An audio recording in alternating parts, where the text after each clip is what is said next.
We have now reached the final talk in our environment and sustainability track. Our next moderator has a keen interest in developing a breakthrough energy process that will be inherently safe, free of long-lived waste, resistant to military proliferation, cost competitive, and, as a bonus, will reduce the current stockpiles of long-lived nuclear waste. It gives me great pleasure to introduce you to Frédéric Baudry, member of the Transmutex Scientific Committee and former CERN Director for Accelerators and Technology. Thank you very much, Andrew, for this kind introduction. And it is my pleasure to introduce you today, Rocio Perez Ochoa. I think it will be a very interesting talk from Earth. And Rocio left CERN in 1999 after completing a PhD at Opal on the LEP accelerator. Since then, she has reinvented herself in several occasions. For around a decade, she worked in the financial industry in the city of London, trying to use her mathematical skill and acquiring new ones on the way. As usual, a midlife crisis was solved by leaving the industry and going back to school. She earned a master in Imperial College in climate change policy. Then she tried several more roles, including working for the government in the UK and working with several small companies, solving environmental problems in emerging countries. In 2014, she finally dared to set up her own business, Bidhaa Sasa, which means product now in Swahili. Bidhaa Sasa is a social enterprise serving rural families in Kenya and Uganda and makes household technology more affordable and accessible. And my pleasure to give the floor now for 20 minutes to Rocio. Thanks, Frédéric. I hope you can hear me well. Thanks for giving me this opportunity of presenting to the alumni.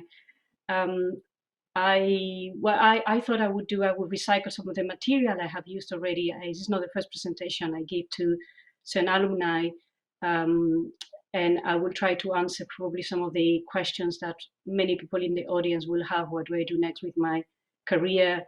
How do you transition? How do you reinvent yourself? Several times in my case. And then I will explain a little bit more in detail my current role working with Bidhaa Sasa in Kenya and Uganda. So I think, do I have the slides? I think so. Does this work? Yep. Okay, so this is my presentation. I'll do a summary of my journey so far. So as Frédéric said, I left in 1999, so it's been already 2 decades since I left CERN. So lots of things have happened, and I think some of the lessons learned in that journey are relevant to the people in the audience. Then I'll talk about Bidhaa Sasa itself and my latest reincarnation and my current passion. And then I'll summarize with some kind of lessons learned, which I think it could be quite interesting for everybody in the audience. Let me click this. Yeah, okay, so this is one slide I prepared for another presentation to the CERN alumni, where they asked me, it was only like a 5-minute presentation with some Q&A, and they asked me, can you talk us about your career path? And I thought, that's a really hard question. People look at my LinkedIn profile and they go, whoa, I don't understand you. You've done lots of things. What are you, right? And I think this is not uncommon, especially for physicists and people that are coming out of CERN. And I ended up summarizing my career journey with these 2 axes. This is all on hindsight, obviously. This is not a part of a master plan that 20 years ago I wrote it down and I say, okay, this is going to be my future. It all is a combination of decisions and luck and opportunities, or luck probably doesn't exist, but you take the opportunities as you see them. And I think the 2 axes on hindsight that matter to me today, and probably at that time as well, although I was less aware of it, is real lifeness, let's call it, or to what extent your life is real, and what are you doing in terms of what is your impact in society. So as explained before, I left CERN in 1999, and I put CERN in the quadrant of moderate social impact, but definitely not real life. I think CERN is a privileged place to be.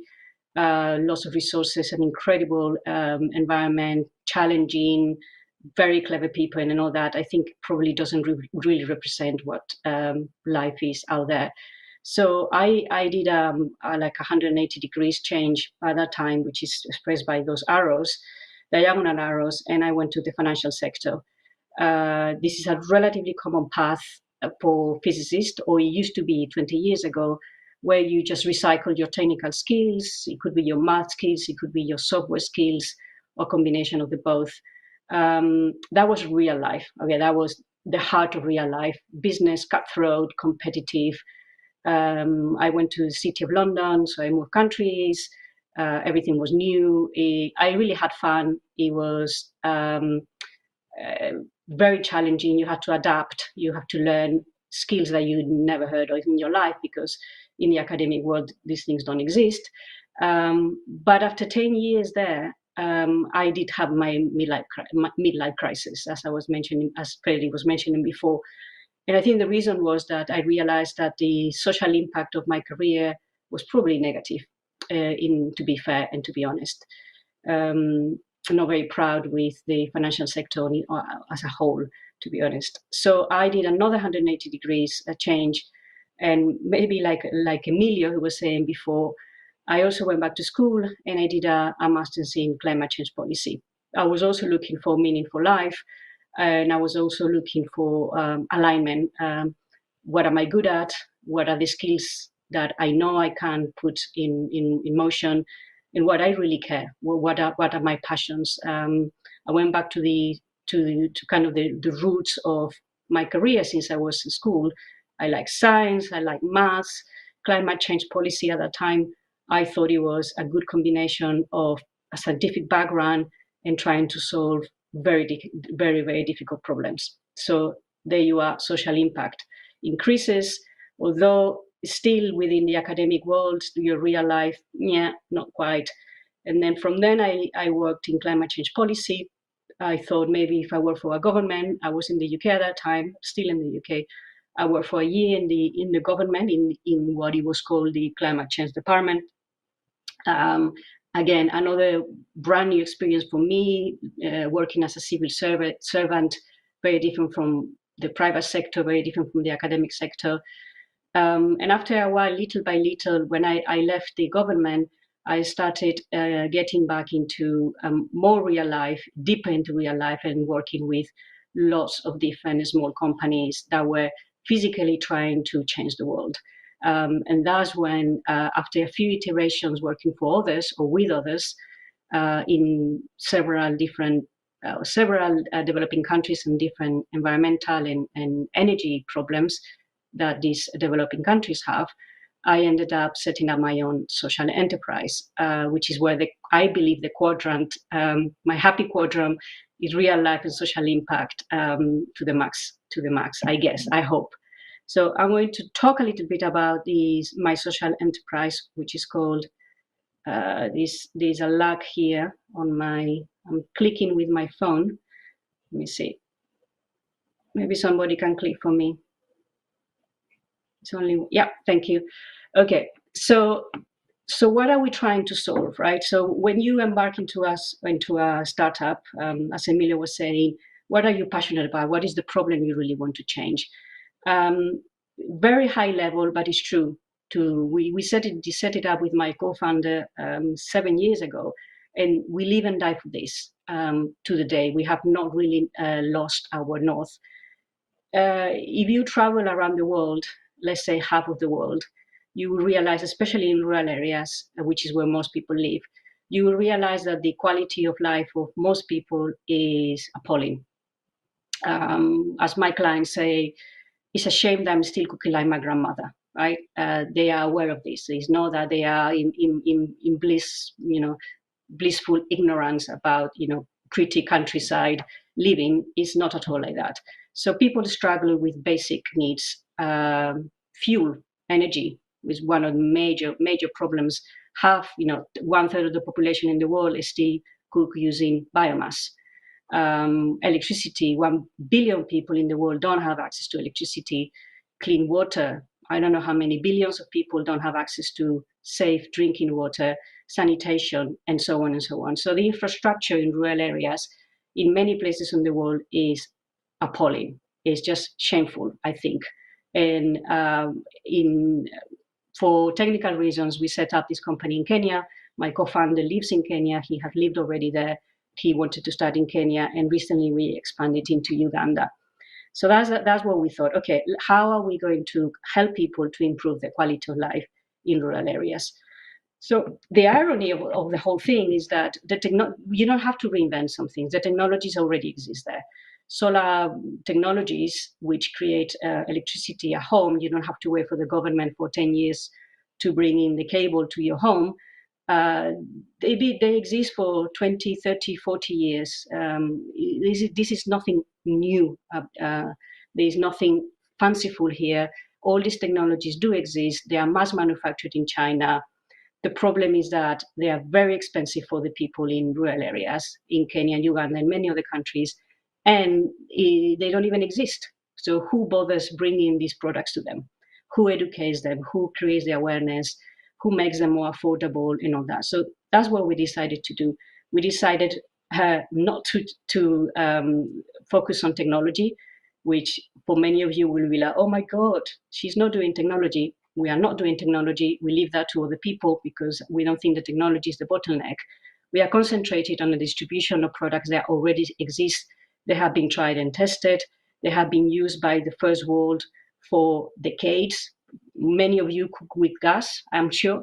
There's no reason why a rural family in Kenya should not be able to cook with gas. The cylinders have, been circulating in the world for decades. So we are concentrating specifically on the distribution bottleneck. And distribution bottleneck comes with two angles. How are we doing this? So the two angles that we are trying to overcome, the physical distribution of these products, how people know that you even exist, and obviously also the problem that these products are very expensive for most people. So we are doing two things at the same time. We are making them affordable and accessible. And the how is by reproducing direct selling techniques that have been used in many countries, in many contexts, like Tupperware. This is people going door to door. This is people organizing parties in your home.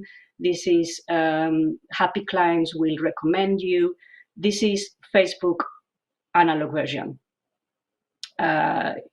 Everything that happens in your Facebook world and your social media world has already happened in the normal world, in the analog world. So all we are doing is we are leveraging those social networks that especially the women in the rural areas are very strong. They all depend on each other. They are all farmers. Therefore, you really need to have very strong connections with your neighbors and your family. And all we are doing is we are piggybacking behind those social networks. And in the same way that Tupperware was famous because they had all these parties where the ladies share recipes and somebody earn a small commission by selling a few Tupperwares, we are doing something very similar in Kenya, but with specific products that will help people to improve their quality of life, be it on the cooking side, be it on water, agricultural equipment, and access to electricity to have simple lights and being able to charge your mobile phone. So that's the way we are operating in Kenya. We've been doing it for 6 years already, recently launched in Uganda, maybe less than a year. And it's working well. It's really hard, by the way. Obviously, I'm not Kenyan, so there's always a problem of the context. Is really difficult to solve problems when you are not suffering yourself on the flesh. That's one of the things that you learn when you set up a startup. Most people empathize with the problem because they have suffered the problem. I cannot say I have suffered, cooking with biomass, or my grandmother was cooking with biomass. I cannot say that. So it's really hard to run a business when you have these massive social differences between the first world and developing countries. But the journey has been so far so good. And I wanted to kind of wrap up the presentation, and I would probably not use all my whole time, but I would rather have more Q&A than me speaking. I think the lessons learned so far in my relatively random career can be summarized on those four bullet points. It's amazing how the CERN reputation precedes you. Even 20 years after I left CERN, people look at my LinkedIn, they recognize the name, and they go, wow, okay, so you are one of those guys, so you must be really clever. That's the first thing they think about. And obviously there's other things that people associate with CERN, right? It's multicultural, and you probably know lots of things, you have done lots of interesting things, you have met lots of interesting people. But I would not be shy about putting your CERN reputation in front of you, especially in the last few years. I don't know why, but I think CERN people have done a lot of reach out that 20 years ago was less obvious. CERN is recognized worldwide, and even if I only spent all in all maybe 4 years at CERN, it's just amazing to be able to say, yes, I did do a PhD in particle physics at CERN. 20 years ago, with all technology and programming languages, they are relevant today, but doesn't really matter. It just does open doors, and at least it creates some common interest, and you can decide to follow up those new connections. The second thing that I wanted to mention is the multidisciplinary, and the fact that the CERN gives you these ways, the tools to solve problems using different skills and interacting with different people. You are not on your own. You are not in your little bubble. I think that's a blessing. And the fact that you are all day long mingling with people from different backgrounds from a cultural point of view, that's also that. For me, going to Kenya, my co-founder is Swiss, by the way. In that photo there, at that time, we were 100 people. We say, what are you doing with this Kenya? I said, well, it doesn't really matter. I'm a citizen of the world. I've been there before. I was okay. I was a Spanish woman, young, doing things with Germans and Chinese. So what? There is not a problem with that. And you always, when the common goal is very clear and everybody is really focused trying to solve that particular problem, your cultural backgrounds do not matter, to be honest. I think we have more similarities than differences. And I can tell you from a cultural background, my culture and Kenyan culture are very different, right? Very, very different, but it doesn't really matter. And it's quite nice to see how people also open their minds when they have all these crazy women coming to help us to set up this amazing startup. And then the last bit, experiment. This is what I do all day long. So 20 years ago, that's what we used to do. We used to run experiments. We used to go down to the pit. We used to change fuses when things didn't work and get our hands dirty. We used to collect the data. We used to analyze the data. I still do that, which is amazing. Everything we do is measured. Everything we do, there is a project, there is a plan that not necessarily goes according to plan, but there's a system. And I think that discipline of running experiments that you pick up at CERN, it has stayed with me forever. And I'm very keen to instill that discipline to my colleagues. And I think after a few years of insisting that everything has to be measured and is neither good or bad, you have to know what you're doing, and there's no problem with failing. And if the measurement tells you that you really messed it up, so be it. And I think that culture of experimentation is fundamental if you really want to change the world, because otherwise nothing will change. The status quo dominate. The solutions that has worked until now will stay there forever, and nobody dares to take the first step and change things. So experiment, and experiment with your own career. That's one of the things has worked for me. Private sector, public sector, academic sector, and then you find where you are more comfortable, and maybe certain times of your life you're more comfortable here, and then you move there. That's fine as well.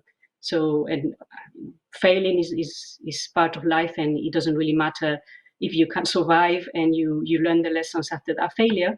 And those midlife crises are quite useful because it makes you reflect on what really matters to you and your role in society, and what your children are going to say when they're little and say, "Mommy, what do you do for life?"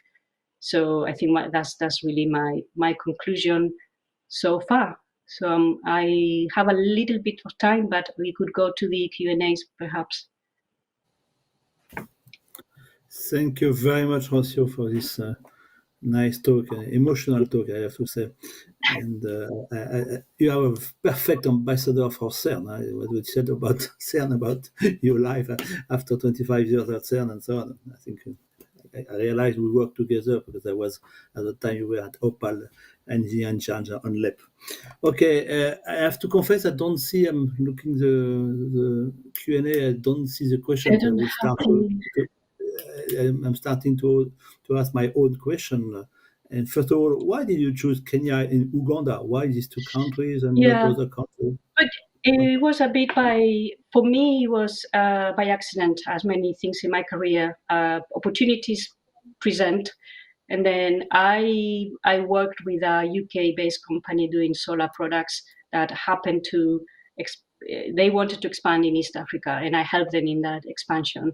And that's how I ended up working in East Africa for the first time. Maybe that was like 10 years ago. And as it happens, when you go back to university and masters, one of the upsides of recycling yourself is that your network of people expands. And when I did the masters in 2007, obviously I met lots of new people, lots of young people. And as it happened, always, life is like that. One of my friends from the masters was living and working in Kenya, while I was also working in Kenya and in Uganda. When I was doing solar energy. So, life, coincidence, random, is what it is. And when we decided to set up the company, he really wanted to remain, his life was in Kenya already, and he wanted to remain in Kenya. And I was pretty ambiguous. I mean, I was agnostic, really. The problems of poor quality of life in rural areas are common in many contexts, so I didn't really mind where to start.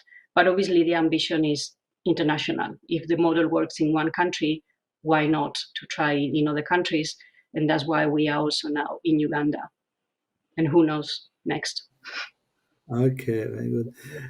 You are coming from finance. I didn't understand your model, your finance model for your association. How do you work? Because if you have to do all this action, you said you want to have this product affordable, accessible. But how do you do to have all this work? You to travel and so on. How do you manage that in terms of finance? The finance for okay. So there's different. So one of the key things, one of the main bottlenecks, especially for poorer countries, in terms of development, is obviously they are poor. Very simple. So what do you do when people are poor? They cannot really afford to pay for the best solutions available, which for us, they are like a no-brainer, but for them is out of reach. So how do you do that? So one way around, it's not a perfect solution, but one way around that it has been tried many times, is to give people credit. We are very used to use credit all the time, right? You buy a car on credit, you buy a house on credit. So why not give credit to a woman that wants to stop using biomass to cook, and she wants to move up and buy gas instead?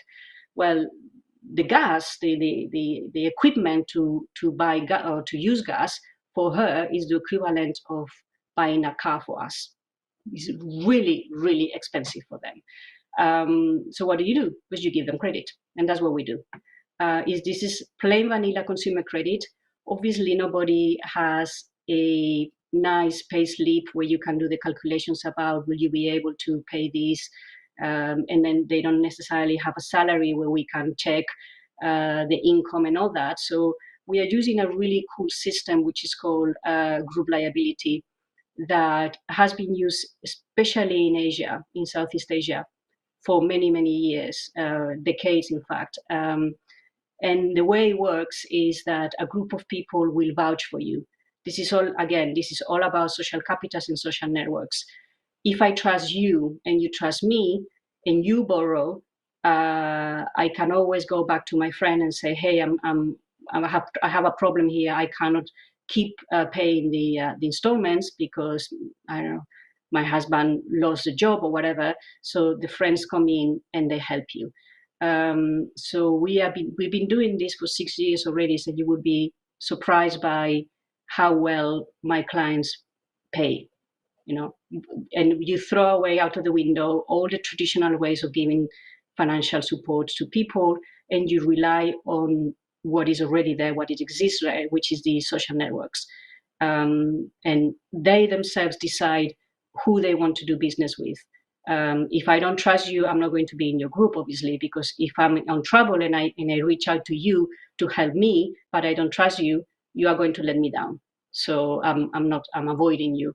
And because in the rural areas, everybody's really, really well networked by necessity and by proximity, obviously, it works really well and is completely analog. Is the anti-technology credit solution that it still blows my mind when I see the results and how well especially the women pay back those products because they love them.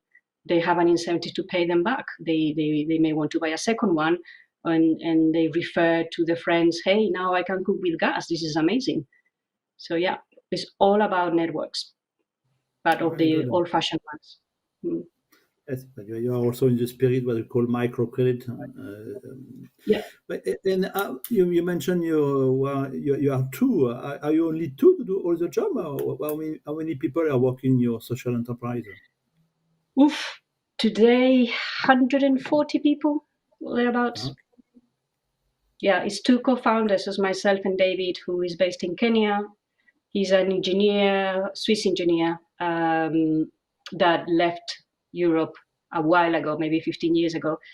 And we have 140 colleagues, mostly in Uganda, in Kenya, and a small team in Uganda. Okay, impressive, large number.